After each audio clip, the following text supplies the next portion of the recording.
to the YXT podcast. My name is Jason, and I will be your X-ray tech for today. Super excited about today's episode. I got a guest, Kwame, the real MRI man, joining us again today. If you haven't seen our first interview, go check it out. It's on the YXT podcast. He drops a lot of knowledge. Great guy. He's on YouTube. He's on Instagram, provides a lot of great information, has some hilarious memes, talks all things about MRI and so much more. Kwame, thank you so much for joining us today. As always, Jason, man, it's a pleasure being on your show.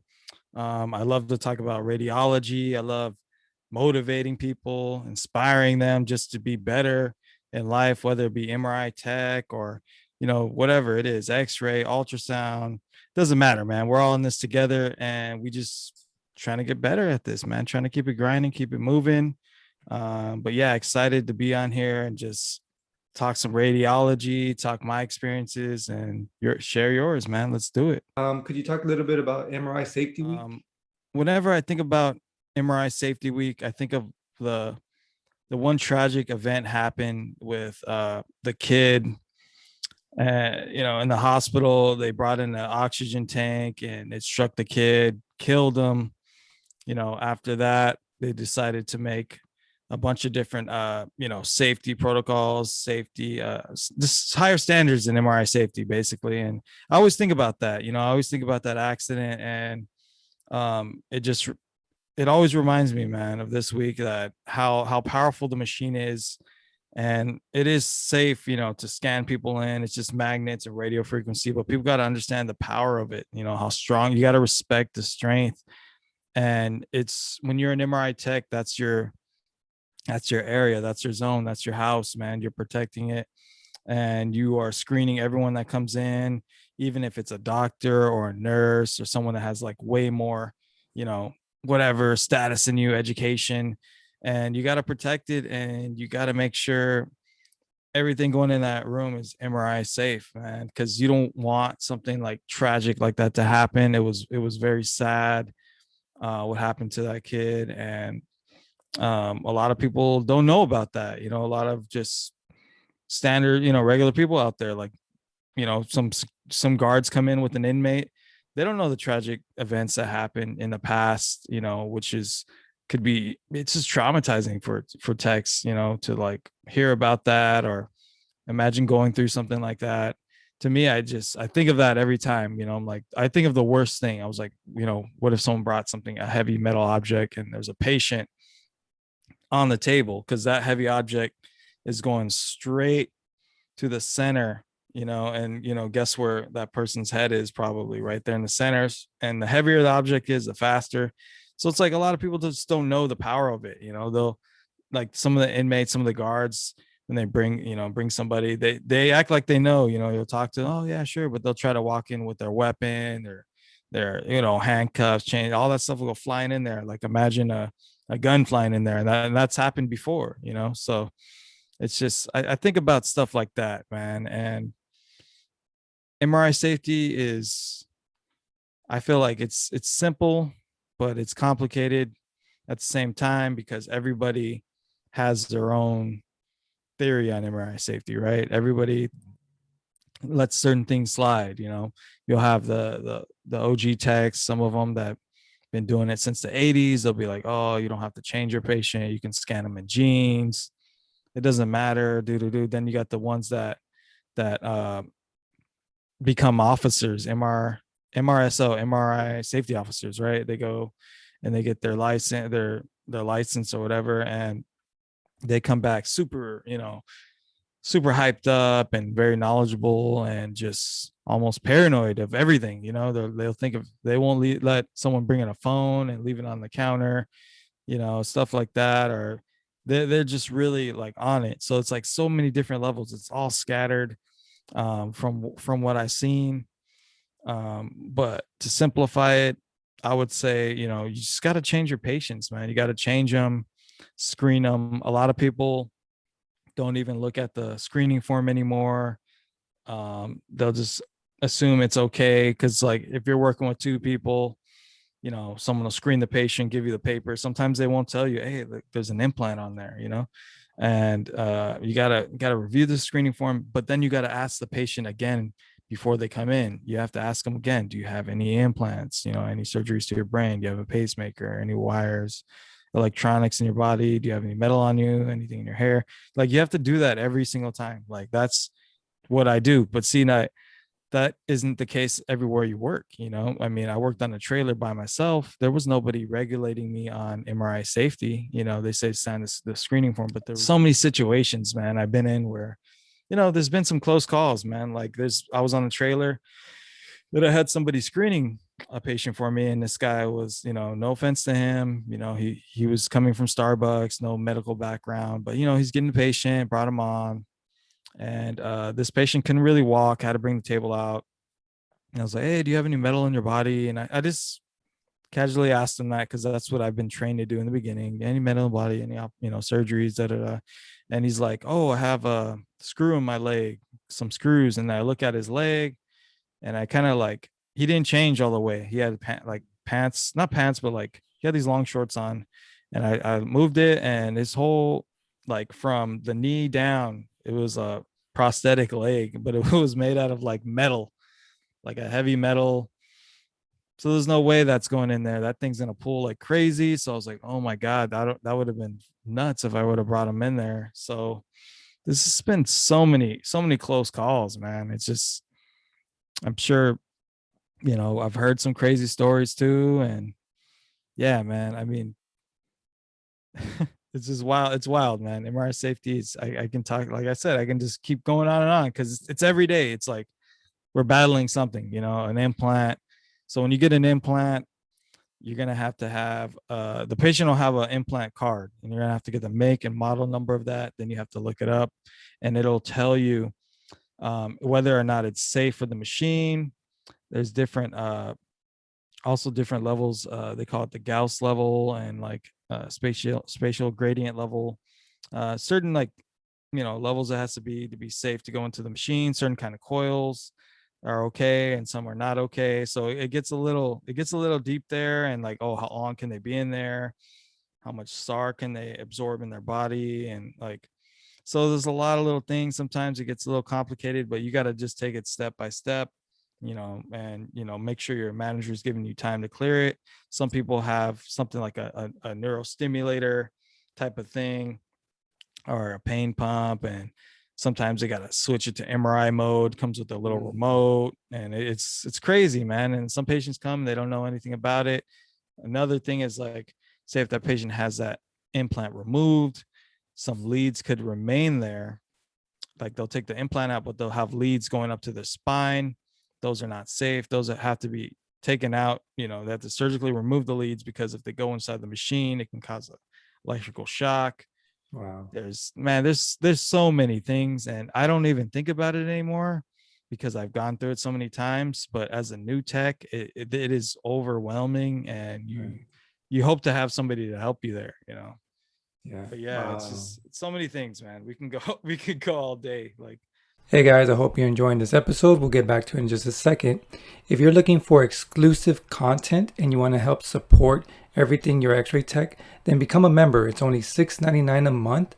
Go ahead and visit yourxraytech.com/membership to get started. Thanks, guys.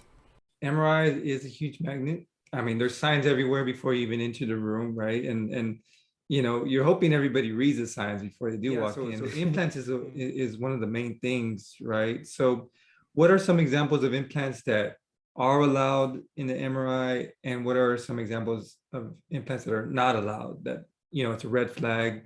I'm sorry, we can't take this exam. mm-hmm. We're gonna have to look into some alternatives. So what are some examples of implants that are okay in MRI, and what are some examples of some that are not okay?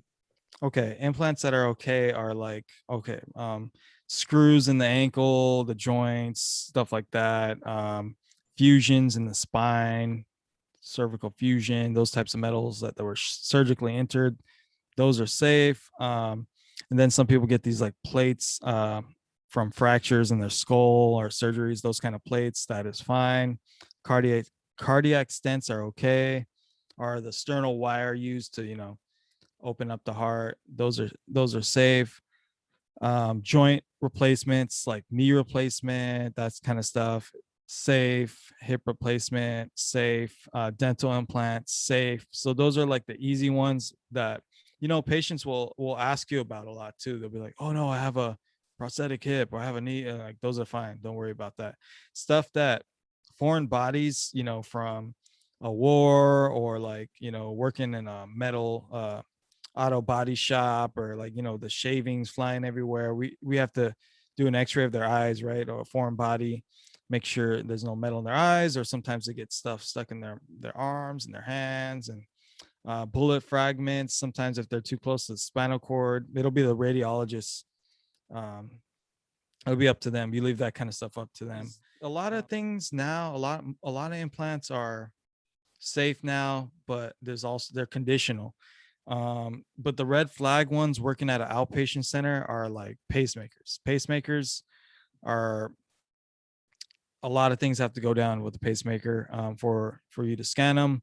Typically only done like in a hospital situation. You're going to need a nurse there.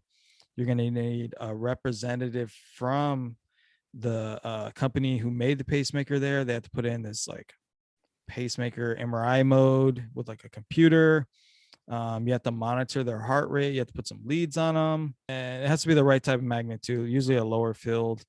And so outpatients, facilities, we typically don't do that because they take a lot of time, and it's probably not worth it for them because they have to have a nurse there, and it takes like an hour to do everything. So and within that hour, at that outpatient, they probably do like four scans. So it's typically done at a hospital. And especially if some complications happen, you don't want to be an outpatient.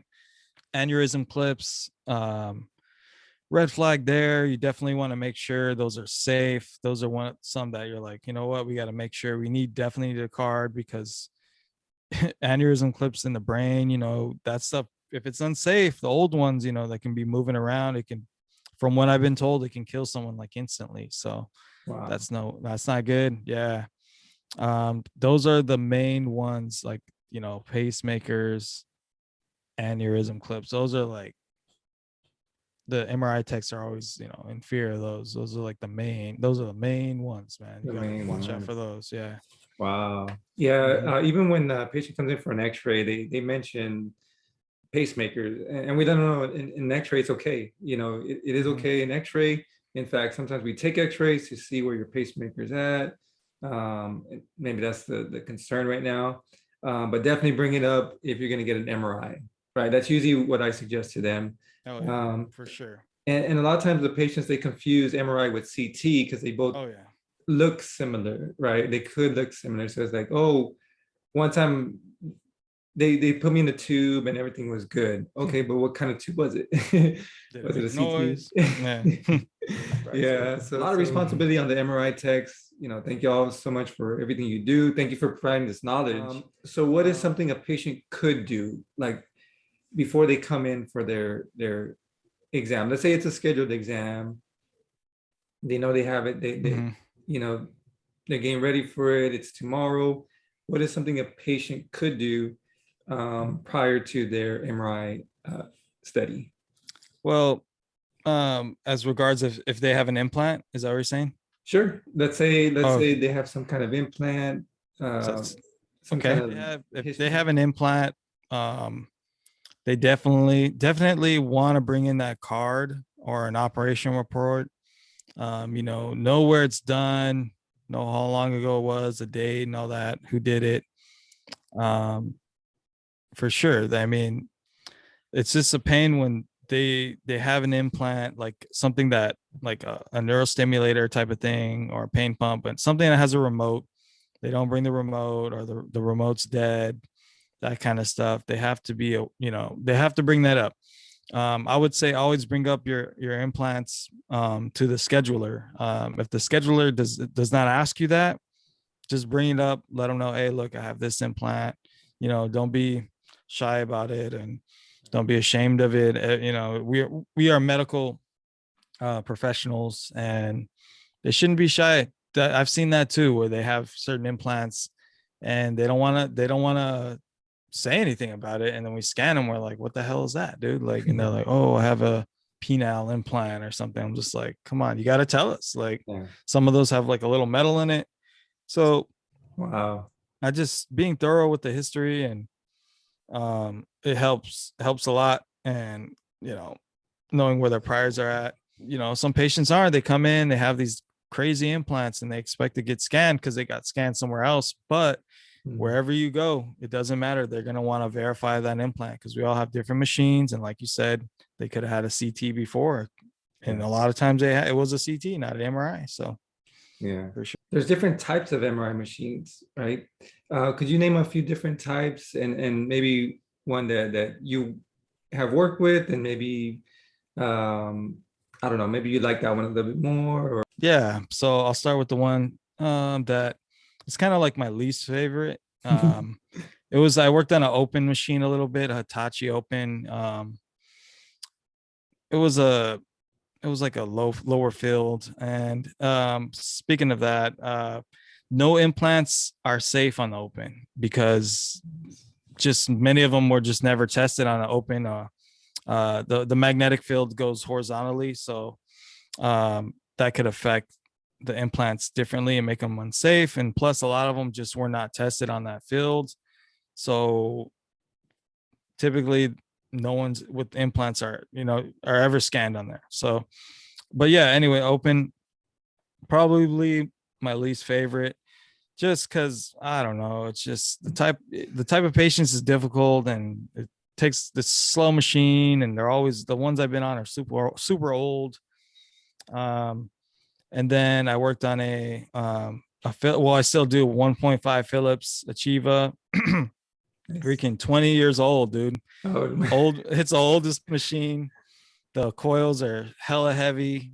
They weigh like 40. I weighed them. 40. One of them weighs like 45 pounds or 40 wow. something pounds. It's like ridiculous. It's like an awkward lift, and it sucks, especially for the smaller, like 5 foot girl that works there, whatever. She's struggling to lift it off, and it's just terrible design. The table doesn't come out.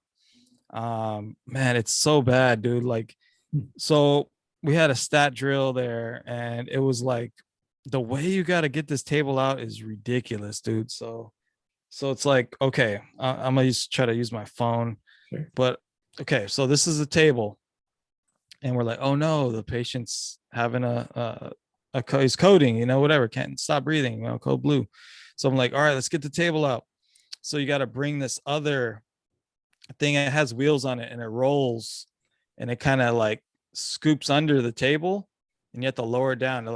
It scoops it up, you lower it down, and then you have to pull it out. It's like the weirdest design ever, man. So it's like maybe could make a video and showing that. And it was just doing that in the emergency situation was like, it was hard because we rarely have reactions like that ever. That's like been my second or third one that was that bad where the patient couldn't breathe. Okay, so there's that. And then my favorite one is the 3T GE. What is it called? Signa. I think it's a Signa. But yeah, anyway, it's a new machine. It's the one that's like in my day in the life video. Awesome. And in the video, I got my brain scanned on there. It's a really nice machine. It's probably like maybe it's like 5 years old now. Wow. Really fairly new, 3 Tesla, all the nice coils. It's fast. It's an awesome machine. And I've worked on probably every also that's my favorite one though, right there. But I probably worked on that table comes out, by the way. Okay. So that one's cool. Um, I worked on like every GE almost, I'd say, like all these different GEs, like some very old ones where um you had to use like a floppy disk to get the like this big disk to get like the images out of. I worked on that, and the screen is like green, and it's all blinking hella slow. Yeah, I've worked on like a lot of those because when I worked on the trailer, they would bring out these old machines, and I think um the machines, they're called like 1.5 GE, but then it's like 8X, 16X, 23X, something like that. And it was like an 8, it was old, man. It was like an 8 or something. 8X was like one of the later ones, man. And So I got to experience that, and I'm happy that I'm able to work on a new machine. I want to work on a Siemens, and I want to try the Hyperfine machine, the portable one. And I've been going back and forth with them, and I don't know, man. Hopefully, I'll be able to use one of their machines. I've also I went on an interview with them too. Um, Clinical application specialists. So that would be, they're saying like, training people how to use the machine. So I'm like, that would be cool. I mean, whatever happens. But yeah, those are the machines I work on, man. That's awesome. Wow. To think that an MRI machine could last over 20 years, that's incredible. So as new MRI techs, they should be prepared to work with maybe older machines sometimes, or maybe you're one of those lucky ones, you get a new machine, it's just, you got to be ready to adapt. And now you talked about this new portable MRI, which is crazy. The Hyperfiend, could you tell us a little bit about that? Yeah, Hyperfine. They have the new portable MRI. It's called the Swoop.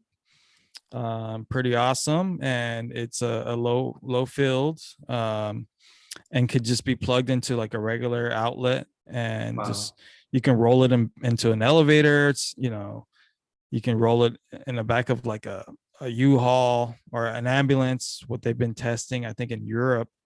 Um, Basically, this machine scans just brains right now, and really it's to be used in a ER situation to detect strokes, and just get them that medicine that they need quickly, for if they had a stroke, instead of trying to get them to MRI, which could take 30 minutes, an hour, and you need to screen them. But with this Swoop, implants are safe on it. It's very safe. You can have it around. The pull on it is like nothing, I heard.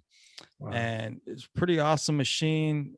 Also interesting about it is Madonna actually bought some and took them to her. She has a hospital in Malawi, Africa, Wow. and she bought a Swoop and took it out there. So it's it's great because it's a affordable machine. Poor countries can get it. Rural areas, ERs, they can roll it up right to the bed, stick Wow. their head in there, scan them, give them that medicine that they need. I think it's innovating, man, and very interesting, and it's just going to keep getting better. Um, it's great. It's a great move. I want to be involved with them.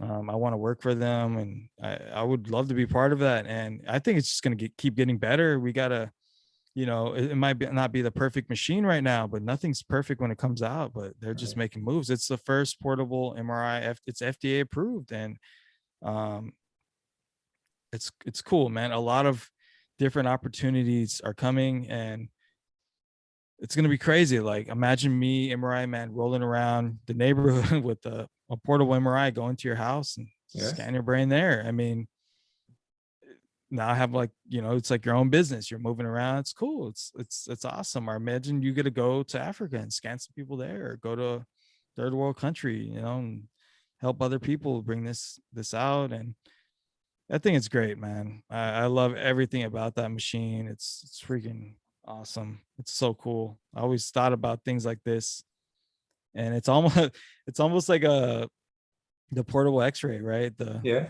one that everybody's scared they don't like using. And I've also been approached by I need to pass this one to you. I'll send you the email, but this company, I think they're called Micro X. Have you heard of it?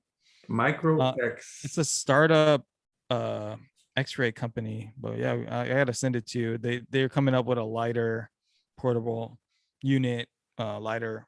I don't know everything about it. They're asking Right. me to talk about it. I'm like, I don't even know. I never worked in that. But they're like, but yeah, I need to send that to you. Maybe you can talk to them. I think they're in Seattle, Cool. and it looks pretty cool, man. It's like lighter, has like a little joystick thing, and they're saying it's like smoother, because I know the old ones are like really heavy. And Yeah. yeah. Oh yeah. Yeah, they're heavy, and so that's awesome. So you heard it here first from Kwame, the portable MRI swoop by Hyperfiend. right? Hmm. Hyperfine, It's fine. Yeah. hyperfine. Yeah, Hmm. and we're gonna keep in touch. We'll Yeah. follow up, see, hopefully he gets his hands on it, and Yeah. we'll see how that goes. But that sounds like Hope the s- future. And you know for what's sure. interesting is our previous episode, we did talk about the future of MRI and portables and things like that, and it was a conversation. And since then, I've heard about the swoop. They talked about it and the benefits and what's different, and now it's here and it's more available, and Yes, we're gonna see that move faster now. it is. So really awesome. We look forward to following up with that, and just more opportunities for technologists, right? So if anybody's thinking about MRI and I don't know, there's a reason. There's a reason. You go through the program, you come out, and hopefully there's something waiting for you, and there's options, not just outpatient, not just hospital setting, but hey, you want to take it on the road, you could probably do that now with MRI, which is incredible. And So many so opportunities. that's so cool. So- yeah. So let's talk about the process of receiving an order, right? So what's that like? I'm talking about my situation. Everyone's probably different. Um, we have like a vault of orders. I don't know how else to put it. And we have to verify them. We go through them and they're already scheduled. Keep that in mind. But they put them on the schedule. They want to say, check this out, see if we did it right. So you're probably, let's say you're like, I can probably see like maybe 3 weeks out minimum. And we go through these orders and I check from there's 3 different sites. I'm checking from my site. When I check an order, I'm making sure the indication matches what they ordered. And then I'm checking the height, checking the weight, checking the priors, and you know, seeing if they have implants, seeing if they need extra time, stuff and like that. And you know, every day I would say I'm seeing an order where we're questioning it. We're like, what the heck is this? Why would they order this? That kind of thing. Like so many different things, man. It can be okay. They order a prostate, give you a situation. Prostate, they typically order, if they have like an elevated PSA, prosthetic specific antigen, if those levels are high, it may mean that they have prostate cancer. Um, or they'll have some kind of um something going on, difficulty urinating or an enlarged prostate, right? And sometimes they'll order something on somebody that's like, what I've seen, like 40 years old, normal PSA, normal prostate, you know, no urinary tract symptoms. And we're just like, wait, why did they order this? This does not make any sense. Or they'll order like a shoulder with contrast. And we're like, what do you mean? Like, is it an arthrogram or something like that? Typically is. And sometimes we'll call them and they'll be like, no, just do it, do it with and without, not an arthrogram, intravenous thing. We're like, that doesn't make sense. And there's so many things, dude. Like there'll be like an abdomen and it'll just be like for a liver lesion, but they're like, oh, do a MRI abdomen pelvis. And we're like, that's like overkill, you know what I mean? Or just ordering the wrong things, like they'll order a whole leg, like they'll be like entire leg MRI. I'm like, that doesn't even make sense. Right. The leg pain, but it's like they should be probably ordering a lumbar spine or something. Like the patient will come in, well, it goes down my leg, but it's like a nerve thing. So it's a lot of that. And then, of course, sometimes it can be a PA or something like that. And it's hard for them because, this is what we specialize in, like radiology, right? And like a PA, they can be kind of scattered around, all over the place, and they didn't specialize in radiology. They don't know how to order things, and as a new tech, it could be hard to call and talk to them. I always call, and typically I talk to an MA, and I tell them, I break it down to them and say, look, this is what we do. Like they'll order like a MRI of the lungs. That doesn't make sense. We don't do MRIs of the lungs. There's too much motion. That's a CT. Right. And sometimes I'll call MA, and like they may be like, no, or they still want the MRI of the lungs. Like they'll still fight back. You typically they'll listen, but then I make something called a protocol issue note, and I send that to a radiologist. I'm like, look, they have difficulty breathing. They want a MRI of the lungs. I think it should be a CT would be better. Blah blah. Write a little note, and then the rad will reply, yeah. See, they tell the referring to order a CT of the lungs. If there's a problem, here's they'll give their number, or they can call it. Typically if they have a rad co-sign it, call the MA. Hey, look, our radiologist recommends CT of the lungs. I'm like, oh, the radiologist recommended it. Yeah. So like Yeah. sometimes that could take a long time though too. So it's frustrating. But sometimes I'll get a doctor, a PA call me, and they'll ask me like, oh, I'm trying to look at the TMJ, should I order a face? Should I order a brain? I'm like, oh no, we actually have a protocol for the TMJ joints. You can order that. Oh, should it be with, they'll ask me like, should it be with contrast or without? Like they don't know. And that's okay. But sometimes they may be ashamed if they don't know, and it just sucks because like if a patient comes in with lower back pain and they order with contrast, it's like we explain to them pros and cons, why we give it, why we don't. And it's all ultimately up to them. But there's some patients that still will get it because their doctor said, but they don't need it, man. They literally don't need it. No surgery, no cancer, nothing, man. So I always suggest them to just get it with, I suggest,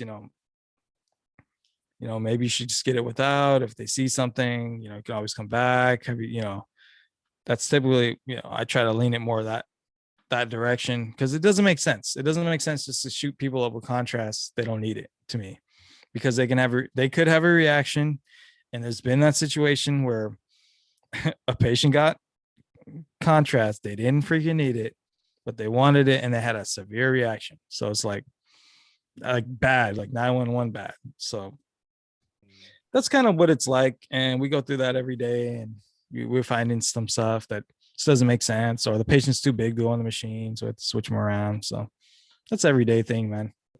When a technologist actually stands up and says something or gives an opinion, I think that's very vital. I think it's very crucial.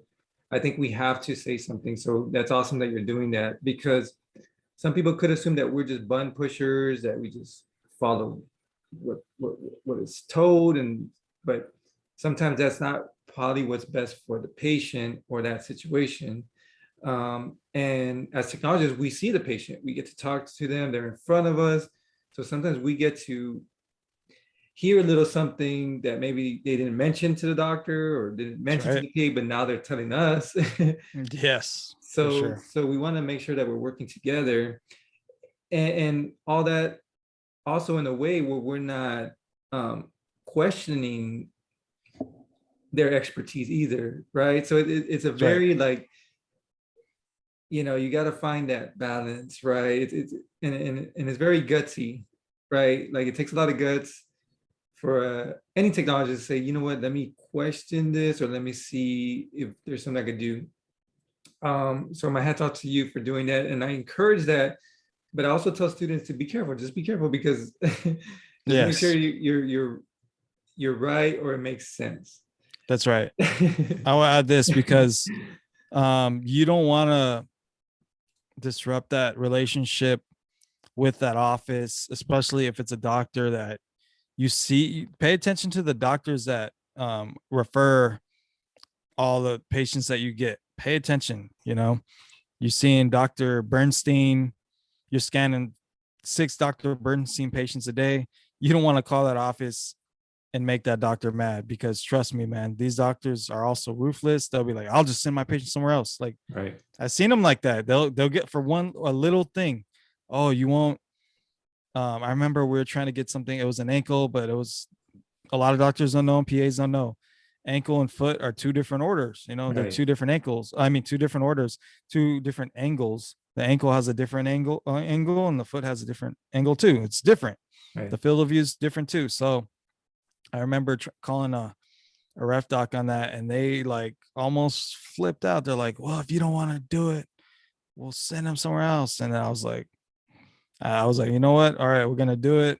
Don't worry about it.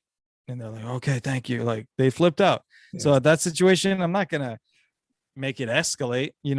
I'm thinking like, now I'm thinking as a business person, I'm like, all right, if I lose this guy, now we're not getting his patients. Say we get 50 of them a week, you know what I mean? Like just for, we're fighting over that. So, of course I called management. I was like, hey, look, he wants basically a 2-for-1 deal. He gave me a hard time. They're like, hey, you know what? Just do it now.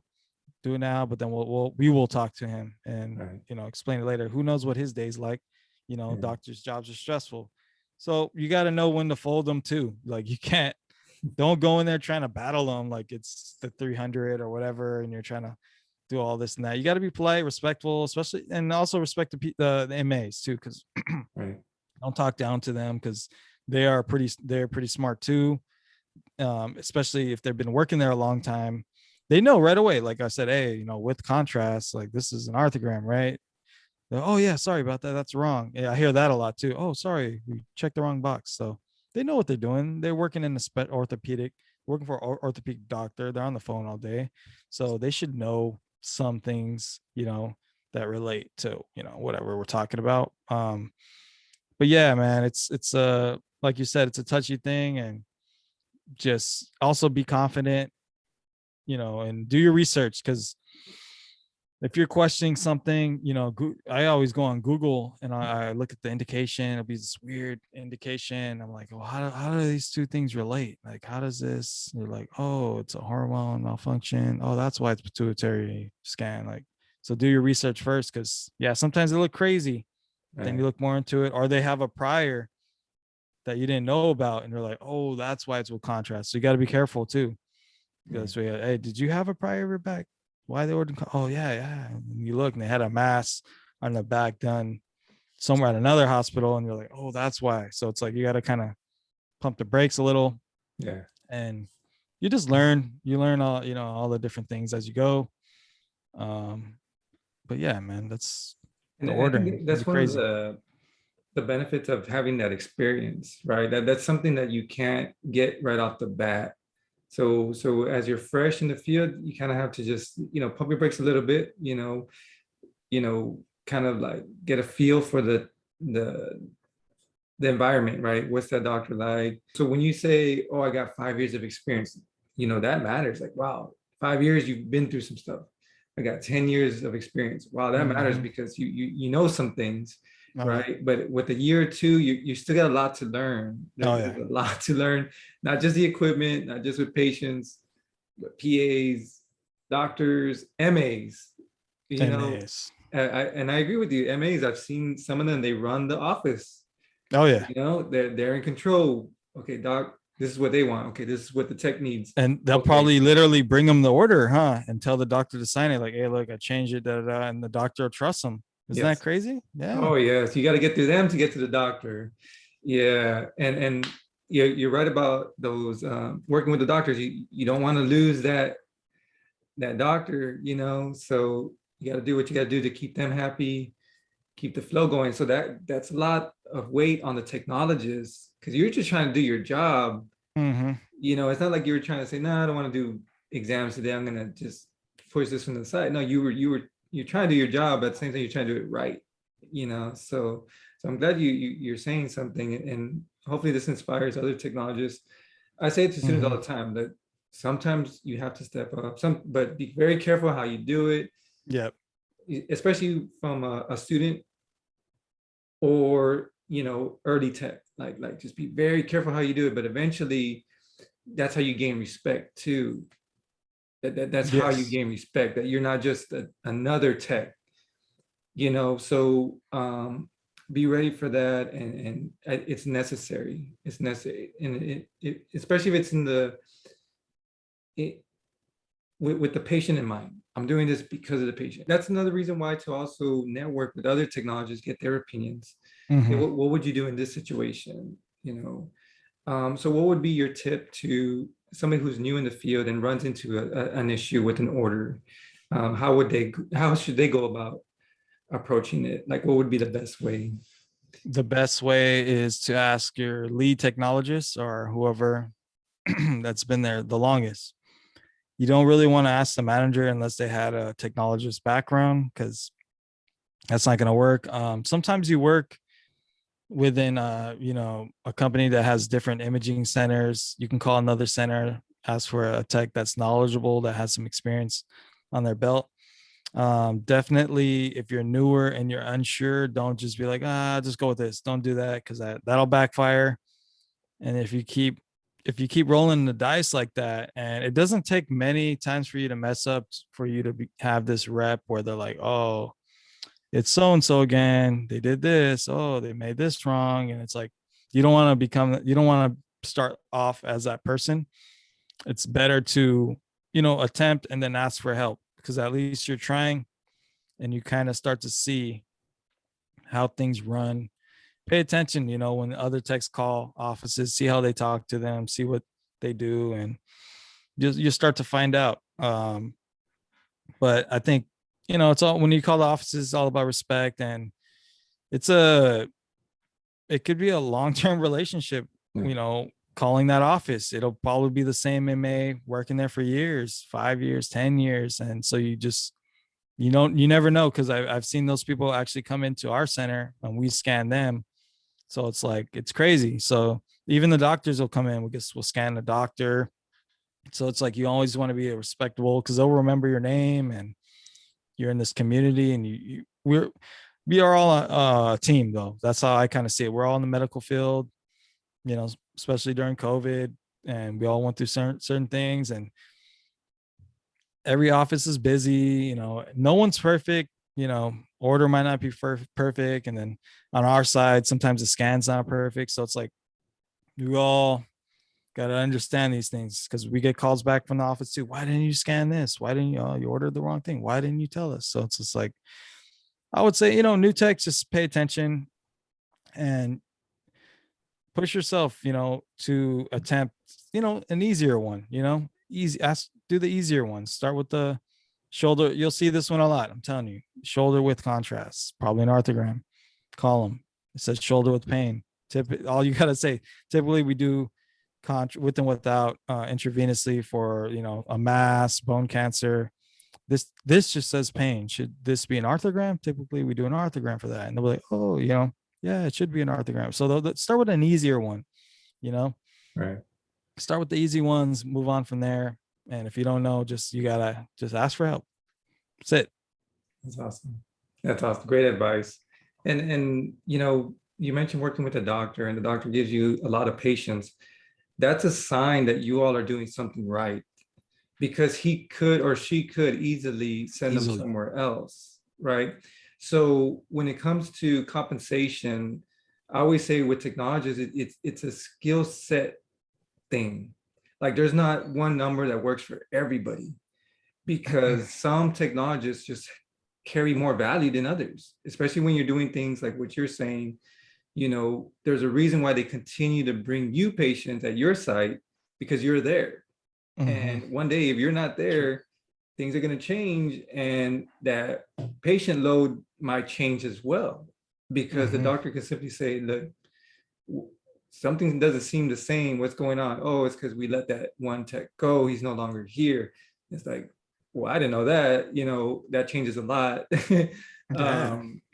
And things could go a different direction, right? So if you're a tech, continue doing your best, right? Do what you can. It matters. Employers, when you have that technologist, make sure you treat them right. Make sure you keep them, because it'll keep things flowing good, right? So hopefully, those techs are getting compensated well. And if you're wondering what do you have to do to get better pay or get better opportunity, that's what you have to do. You have to stand out from the rest, not just be another tech. Bring something of value to the table, and that's a great example of bringing value to the table. It works out for everybody. Great episode so far. Somebody's considering becoming an MRI tech. is now a good time to do it? Would you still recommend MRI? Oh yeah, for sure. I think it's probably the best time because you have a lot of the I'm just gonna call them the boomers, the boomer techs, man. They're retiring. They're getting older. You know, MRI's been out what since 80s, 85, 87. You know, a lot of these guys have been doing it 20 plus years.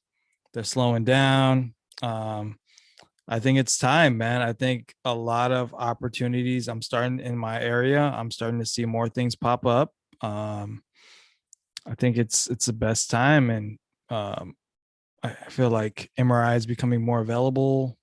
There's so many different researches going on, and man, we're just growing huge as communities, and especially like for sure in California. Um, as these boomers, you know, they get older, they're gonna need scans too.